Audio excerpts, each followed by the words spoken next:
Good morning everyone. हम पढ़ रहे हैं प्लांट किंगडम, जो कि हम लोग का थर्ड चैप्टर है। थर्ड चैप्टर में अभी हम लोगों ने कंप्लीट किया हुआ है एल्गी के बारे में, और ब्रायोफाइट्स के बारे में भी हमने उसके मतलब ब्रायोफाइट्स के मुख्य लक्षणों के बारे में हम लोग समझ गए थे पिछले कुछ लेक्चरों में। तो अभी अगर हम बात करें एल्गी की, तो एल्गी की डेफिनेशन अगर आपको कोई देने को बोले तो आप क्या बोलोगे कि एल्गी जो है वो नमी युक्त छायादार स्थानों में पाए जाते हैं, ठीक है। और एल्गी सबसे उसकी मुख्य बात क्या है कि एल्गी के द्वारा क्या होता है, लगभग 50% कार्बन डाइऑक्साइड को क्या किया जाता है, फिक्स करने का, मतलब उसके द्वारा 50% कार्बन डाइऑक्साइड का फिक्सेशन किया जाता है। किस रूप में? फूड के रूप में, ठीक है। और ये प्राइमरी प्रोड्यूसर्स होते हैं, मतलब बेसिस होते हैं ऑफ फूड साइकिल के, मतलब सर्वप्रथम जो भोजन की उत्पत्ति होती है, अर्थात अगर हम जलीय जीवों की बात करें तो वो इन एल्गी को ही खाते हैं, ठीक है। उसके बाद बहुत सारे एल्गी को हम भी खाते हैं, उसका एग्जांपल है लैमिनेरिया, पोरफायरा, सॉर्गासम का। फिर देन हमने पढ़ा था कि एल्गी को 3 कैटेगरीज में डिवाइड किया गया है। इसको हम क्लासेस भी बोल सकते हैं, क्लोरोफाइसी, फेओफाइसी एंड रोडोफाइसी। सिंपल सा अगर मैं इन तीनों के बारे में बताना चाहूँ तो क्लोरोफाइसी को हम ग्रीन एल्गी बोलते हैं, फेओफाइसी को हम ब्राउन एल्गी बोलते हैं, और रोडोफाइसी को हम रेड एल्गी बोलते हैं। जैसे कि इसमें एक आर आ रहा है ना इसमें अल्फ़ाबेट, तो आर फॉर क्या हो जाएगा, रेड एल्गी। क्लोरोफाइसी का जो पिगमेंट होता है जिसकी वजह से उसको ग्रीन कलर की प्राप्ति होती है, तो उसका जो पिगमेंट होता है वो होता है क्लोरोफिल ए एंड बी। फेओफाइसी का जो पिगमेंट होता है वो क्या होता है, क्लोरोफिल ए एंड सी। और सबसे मोस्ट इम्पॉर्टेंट जो इसका पिगमेंट है वो है फ्यूकोसैंथिन, ठीक है। रोडोफाइसी के पिगमेंट की बात करें तो ये है क्लोरोफिल ए और डी, और इसका जो सबसे मेन पिगमेंट होता है जिसकी वजह से इसको रेड कलर की प्राप्ति होती है वो होता है आर फाइकोइराइथ्रिन। महाराष्ट्र के लोनार ज़िले में अभी कुछ दिन पहले न्यूज़ आया था कि वहाँ पे एक झील है जिसका रंग पूरी तरह से लाल हो गया है। तो ये अनुमान लगाया जा रहा है कि वहाँ पे यही रोडोफाइसी एल्गी पाया जाता है। तो ये रोडोफाइसी एल्गी जहाँ भी उपस्थित होगा ना, वहाँ पे क्या होगा, पानी का रंग आपको लाल दिखने को मिलेगा, ठीक है। अब इसके बारे में मैंने आपको यहाँ ये सब सारी चीज़ें बता दी हैं। अब हम पढ़ेंगे आगे कि ब्रायोफाइट्स के बारे में। ब्रायोफाइट्स क्या होते हैं, इनको हम प्लांट किंगडम का उभयचर बोलते हैं। उभयचर का मतलब क्या होता है, एम्फीबियन, अर्थात जो आपके जल और स्थल दोनों जगहों पर रहने में वो सक्षम हो।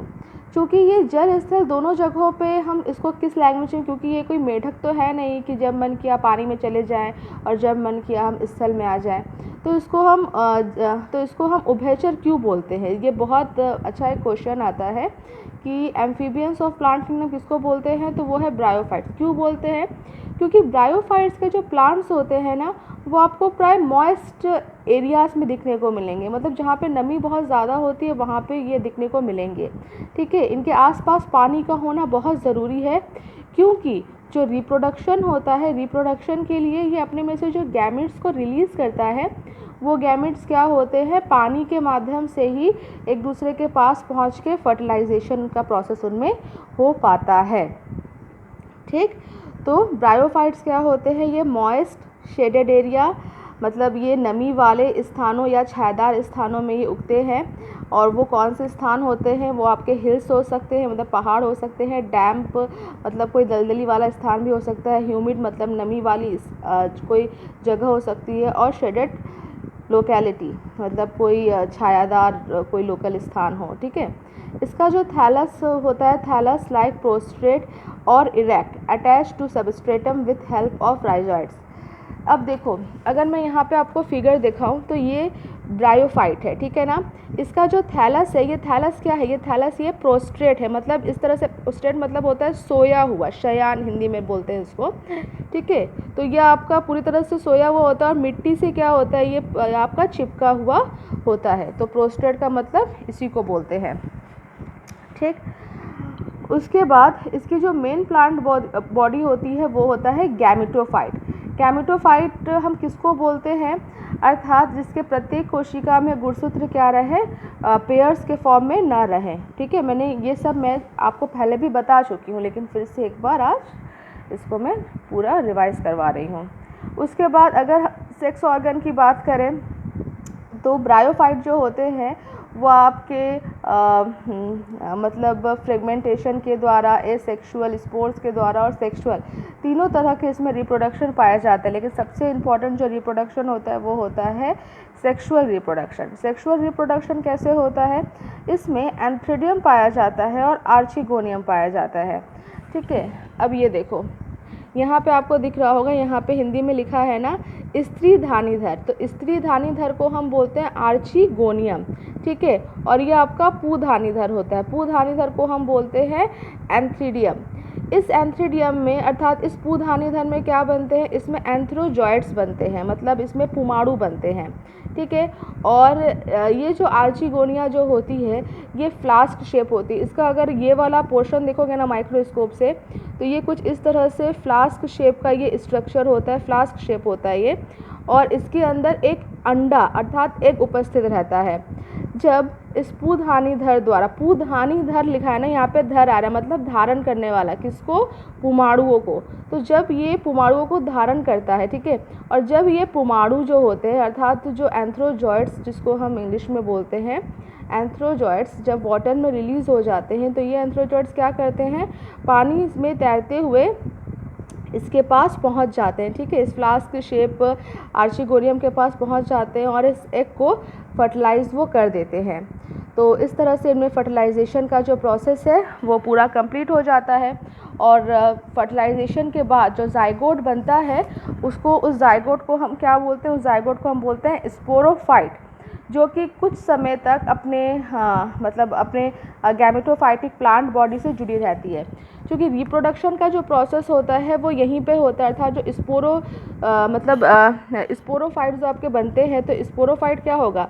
इसी से आपका अटैच रहेगा, अर्थात ये जो प्लांट बॉडी है ये आपकी गैमेटोफाइटिक प्लांट बॉडी है। ठीक है, और स्पोरोफाइटिक जो प्लांट बॉडी होती है उसको हम इस तरह से दर्शाते हैं, या स्पोरोफाइटिक प्लांट बॉडी को हम 2n लिखते हैं। ठीक है, 2n लिखते हैं, और गैमेटोफाइटिक प्लांट बॉडी को हम n लिखते हैं। क्यों लिखते हैं? मैंने आपको अभी बताया ना कि गैमेटोफाइट अर्थात n का मतलब क्या होता है? जहाँ भी गैमेटोफाइट आएगा मतलब क्या होगा कि कोशिका में गुणसूत्र पेयर के फॉर्म में नहीं होंगे, लेकिन जो 2n होता है अर्थात जो डिप्लॉयड प्लांट बॉडी होती है जिसको हम स्पोरोफाइट बोलते हैं, उसमें गुणसूत्र क्या होते हैं? पेयर्स के फॉर्म में होते हैं। और स्पोरोफाइटिक प्लांट बॉडी कुछ टाइम तक इसके साथ क्या रहती है? जुड़ी हुई रहती है। ठीक है, देन उसके बाद कुछ टाइम बाद क्या होता है? उसमें मियोसिस होता है। ठीक है, मियोसिस मतलब क्या होता है? एक कोशिका 4 कोशिकाओं में विभक्त हो जाती है और प्रत्येक कोशिका में गुणसूत्र की संख्या हाफ अर्थात हैप्लॉइड स्टेज अर्थात वही एन वाली स्टेज, गैमेटोफाइट वाली स्टेज आ जाती है। स्पोर्स बनते हैं, स्पोर्स का जब जर्मिनेट होता है तो वो फिर से एक plant body, gametophytic plant body में वो डेवलप कर जाते हैं।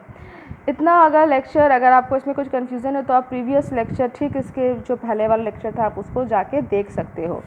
ठीक है, आज हम पढ़ा, हाँ हमने यूज़ ऑफ ब्रायोफाइट्स के बारे में बताया था कि ब्रायोफाइट्स का क्या क्या उपयोग होता है। तो इसका उपयोग हम ईंधन के रूप में करते हैं, क्योंकि जो स्फैगनम होता है उसमें पानी को रोकने की बहुत अच्छी क्षमता होती है।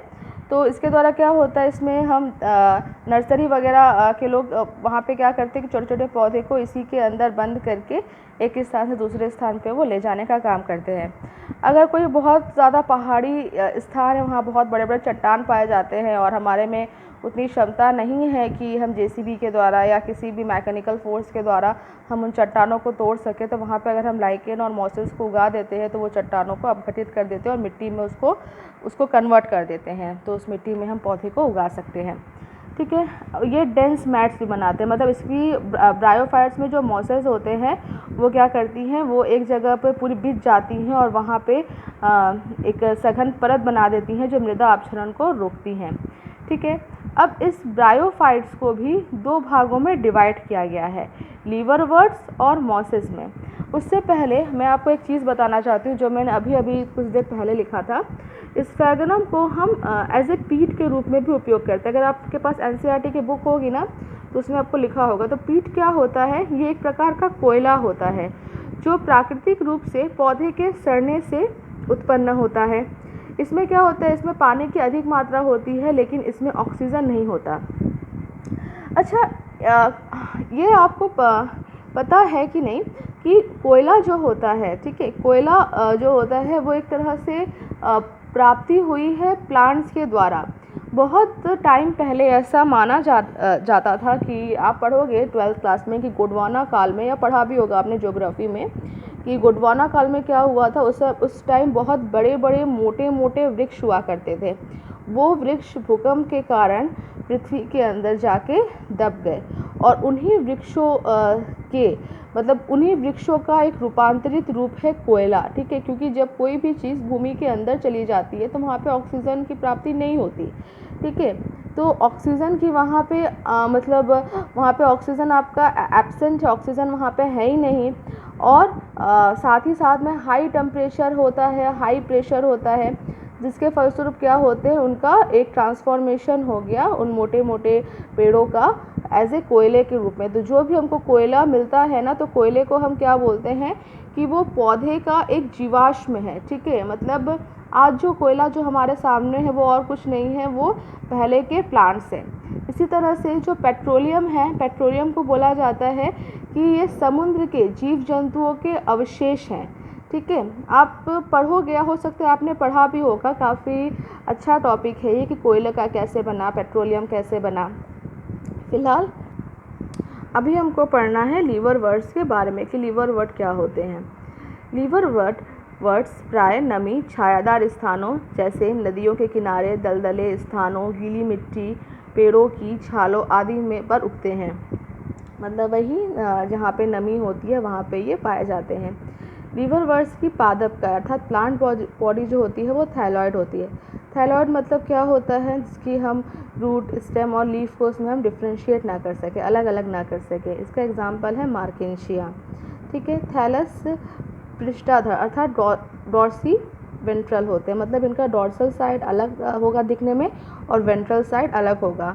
ह्यूमन भी क्या है, ह्यूमन भी डॉर्सी वेंट्रल होते हैं, मतलब पीछे का साइड जिसको हम बोलते हैं डॉर्सल साइड वो अलग टाइप का होता है, वेंट्रल साइड की संरचना अलग होती है, ठीक है।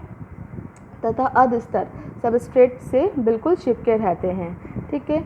इसके पत्तीदार सदस्यों में पत्ती की तरह छोटी छोटी संरचनाएं होती हैं जो तने की तरह की रचना पर दो कतारों में होती हैं। ब्रायोफाइट्स को पढ़ाते वक्त मैंने आपको बताया था कि ब्रायोफाइट्स में true leaves, true root and true stem नहीं पाए जाते, लेकिन leaf like, stem like and stem like and क्या होता है आपका रूट लाइक स्ट्रक्चर्स उसमें पाए जाते हैं, ठीक है। तो वही चीज़ यहाँ पे लिखा हुआ है। फिर लीवर वर्ड्स में जो रिप्रोडक्शन होता है वो एसेक्सुअल रिप्रोडक्शन इसमें पाया जाता है, और जो इसका एसेक्सुअल रिप्रोडक्शन होता है वो बहुत ही स्पेशल स्ट्रक्चर जिसको कि हम जेमा बोलते हैं उसके द्वारा इसमें संपन्न होता है। ये जो जेमा होता है वो हरी बहुकोशिक अलैंगिक कलियां हैं, ये छोटे छोटे पात्रों जिन्हें जेमा कप कहते हैं में स्थित होती हैं। ये अपने पैतृक पादप से अलग हो जाती हैं और इनसे एक नया पादप उगाता है। अब अगर हम आपको दिखाएं यहाँ पे, तो देखो ये आपको जैमा कप यहाँ पे दिख रहा होगा। ये जो जैमा कप है इसमें क्या होता है, इसमें जैमा बनते हैं, मतलब इसमें छोटे छोटे स्पोर बनते हैं जिनको कि हम जैमा बोलते हैं, ठीक है। अब क्या होता है, ये जो पूरा जो होगा या जो जैमा होगा वो इस प्लांट से अलग हो जाएगा, और इस प्लांट से जब अलग होगा तो जर्मिनेट करके फिर से वो ऐसे प्लांट में डेवलप हो जाएगा। तो इस तरह के रिप्रोडक्शन को हम बोलते हैं एसेक्सुअल रिप्रोडक्शन, ठीक, जिसमें फर्टिलाइजेशन ना हो। लेकिन लैंगिक जनन के दौरान क्या होता है, नर तथा मादा लैंगिक अंग या तो उसी थैलस पर अथवा दूसरे थैलस पर बनते हैं, ठीक है। अब यहाँ पे देखो लैंगिक जनन अर्थात सेक्सुअल रिप्रोडक्शन जिसमें फर्टिलाइजेशन होता है, तो ये क्या है, एक मेल प्लांट बॉडी है, ठीक है, जिसमें पुधानी धर होता है अर्थात जिसमें एंथ्रीडिया होता है, और ये क्या है, ये आर्चिगोनिया है जो जिसमें कि आर्चिगोनिया आपका लगा है, तो ये एक फीमेल प्लांट बॉडी है, ठीक है। तो इसमें जो आपका एंथ्रोजॉइड्स जो बनते हैं वो आर्चिगोनियम में पहुंचते हैं और फिर उसके पहुंचने के बाद फर्टिलाइजेशन का प्रोसेस होता है।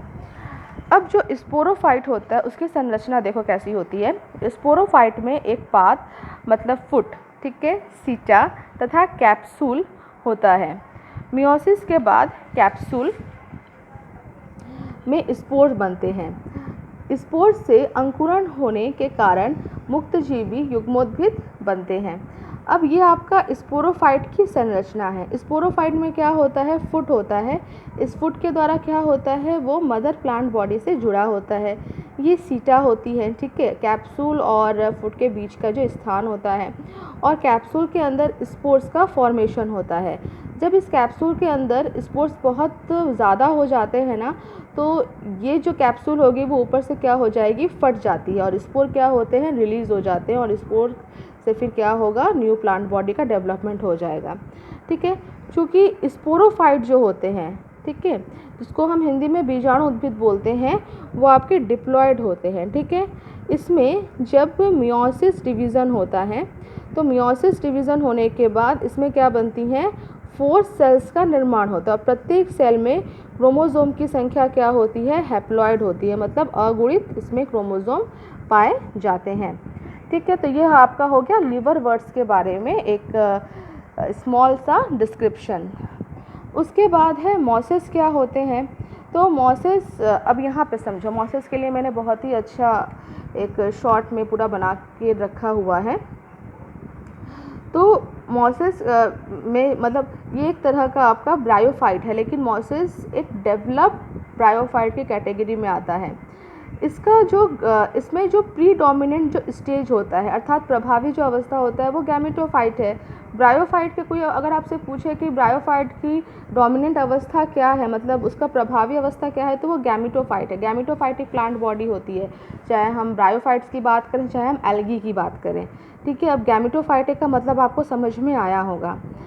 तो ये गैमेटोफाइटिक प्लांट बॉडी से सर्वप्रथम क्या बनता है, प्रथम तंतु बनता है, जिसको कि हम प्रोटोनीमा बोलते हैं। ये प्रोटोनीमा कहाँ से बनता है, डायरेक्टली फ्रॉम स्पोर्स से बनता है। अब ये देखो, इस कैप्सूल में जो स्पोर्स बने हुए हैं, ये स्पोर्स जब जर्मिनेट होंगे तो क्या बनाएंगे, वो प्रोटोनीमा बनाएंगे, ठीक है। ये प्रोटोनीमा का स्ट्रक्चर कैसे होता है, ये क्रीपिंग होते हैं, मतलब आपने सुना होगा क्रीपर्स, मतलब रेंगने वाले, ग्रीन होते हैं, ब्रांच्ड होते हैं एंड फिलामेंटस होते हैं, ठीक है। मतलब ये आपका क्रीपिंग होते हैं, हरे रंग के होते हैं, ब्रांच्ड होते हैं, मतलब काफ़ी शाखाएं इसमें रहती हैं, और फिलामेंटस अर्थात तंतुमय होते हैं। अब इसी से क्या होता है, इसी से एक पार्श्व कली निकलती है। जैसे मान लो ये एक स्पोर है, ठीक है, ये एक स्पोर है, स्पोर जर्मिनेट करके एक प्रोटोनीमा बना दिया, ठीक है। स्पोर जर्मिनेट करके एक प्रोटोनीमा में डेवलप हो गया। ये प्रोटोनीमा क्या है, क्रीपिंग है, अर्थात रेंगने वाला है, ग्रीन कलर का है, काफ़ी ज़्यादा इसमें ब्रांचेस हैं, और ये ब्रांच क्या है, फिलामेंटस होते हैं, ठीक है। अब इसी से क्या होगा, इसी से एक पार्श्वीय कली निकलेगी, इस तरह से इससे एक पार्श्वीय कली निकलती है, ठीक है।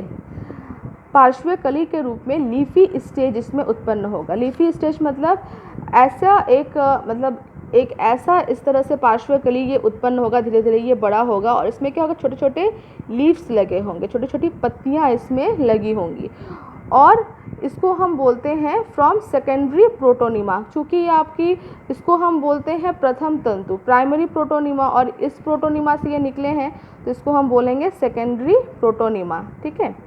और ये अपराइट अर्थात ये सीधा सिलेंडर एक्सिस, मतलब ये सीधा होगा, और ये फिर ऊपर की तरफ ये वृद्धि करेगा। ये बियर करेगा स्पाइरली अरेंज्ड लीव्स, मतलब इसमें जो पत्तियां होंगी वो स्पाइरली अरेंज्ड होंगी।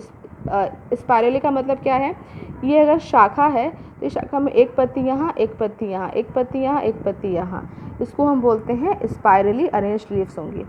ये क्या होगा, ये पहले तो इसके साथ जुड़ा होगा, लेकिन बाद में क्या हो जाएगा, ये मिट्टी के साथ जुड़ जाएगा, किसके द्वारा, राइजोइड्स के द्वारा, ठीक है। इसी में क्या होगा, अब ये क्या करेगा, बियर सेक्स ऑर्गन, अर्थात इसी में आपका एंथ्रीडिया और आर्चिगोनिया डेवलप करेगा, ठीक है। और एंथ्रीडिया और आर्चिगोनिया से क्या होता है, रिप्रोडक्शन का प्रोसेस फुलफिल किया जाता है। रिप्रोडक्शन इसमें क्या होता है, फ्रेगमेंटेशन के द्वारा होता है, बडिंग के द्वारा होता है। फ्रेगमेंटेशन मतलब एक जो प्लांट होता है वो कई हिस्सों में अगर टूट जाए, ठीक है, और प्रत्येक टूटे हुए हिस्से से एक नए प्लांट का डेवलपमेंट हो जाए, उसको हम बोलते हैं फ्रेगमेंटेशन। बडिंग किसको बोलेंगे, इस पर अगर एक उभार बनता है, ठीक है, एक उभार बनेगा, और उभार धीरे धीरे बड़ा होने के बाद अपने मदर प्लांट बॉडी से अलग हो जाएगा, और फिर उससे एक नई प्लांट बॉडी का डेवलपमेंट हो जाएगा।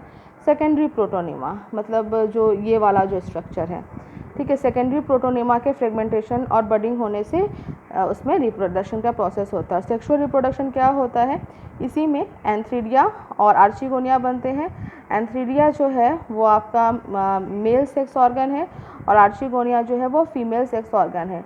ये दोनों जब आपस में फर्टिलाइज करेंगे, मतलब इसमें आपका एंथ्रोजॉइड्स बनेंगे और आर्चिगोनिया में एग रहेगा।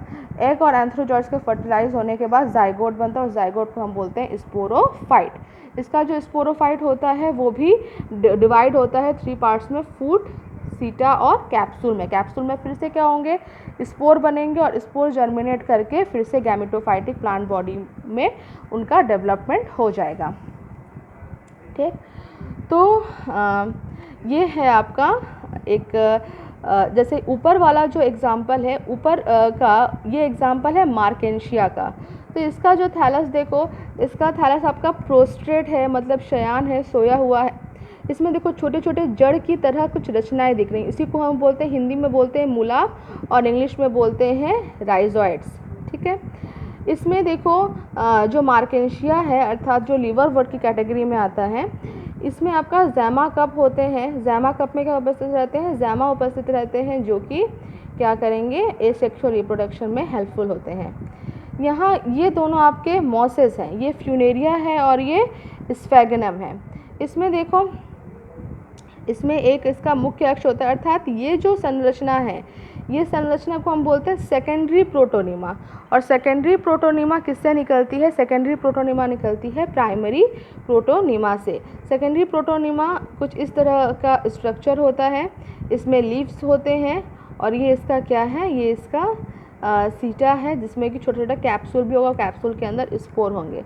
ये स्फेगनम है। ठीक है। स्फेगनम के अंदर देखो किस तरह से लीव्स लगे हुए हैं।